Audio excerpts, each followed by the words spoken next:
കാസർഗോഡ് ജില്ലയിൽ ക്ഷേമനിധി ഓഫീസ് തുടങ്ങുന്നതിനുള്ള നടപടികൾ കൈക്കൊള്ളണമെന്ന് general workers union CITU Cheruvathur area സമ്മേളനം ആവശ്യപ്പെട്ടു. CITU കാസർഗോഡ് ജില്ലാ വൈസ് പ്രസിഡന്റ് VPP മുസ്തഫ ഉദ്ഘാടനം ചെയ്തു.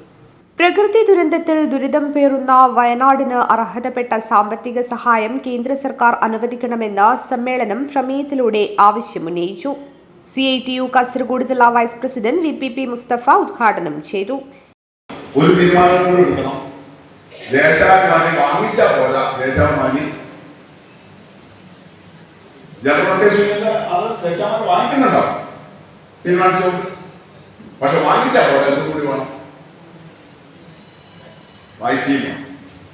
അക്ഷരമറ്റ ലിസ്റ്റിന് മാത്രം കുഞ്ഞുങ്ങൾ വായിക്കേണ്ടതല്ല, നമ്മളും കൂടി വായിക്കണം. അതുകൊണ്ടാണ് ചോദ്യം ചോദിച്ചപ്പോൾ കിട്ടാത്ത. ഇപ്പോൾ 2-3 ആഴ്ചയല്ലേ ദേശാഭിമാനി തന്നെ 2-3 ദിവസമായിട്ട് അതിന്റെ വാർത്തകൾ വന്നുകൊണ്ടിരിക്കുക. 10 മണിക്കൂറാക്കണം എന്നാണ് പറഞ്ഞിരിക്കുന്നത്.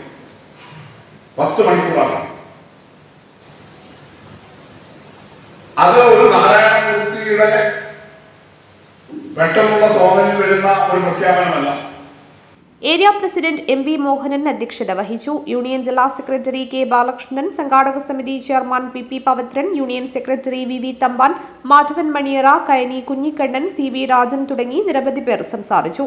ഭാരവാഹികളായി MV മോഹനനെ പ്രസിഡന്റായും VV തമ്പാനെ സെക്രട്ടറിയായും PB ഷീബയെ ട്രഷററായുമുള്ള പുതിയ കമ്മിറ്റിയെയും തെരഞ്ഞെടുത്തു. News bureau, Trikaripur.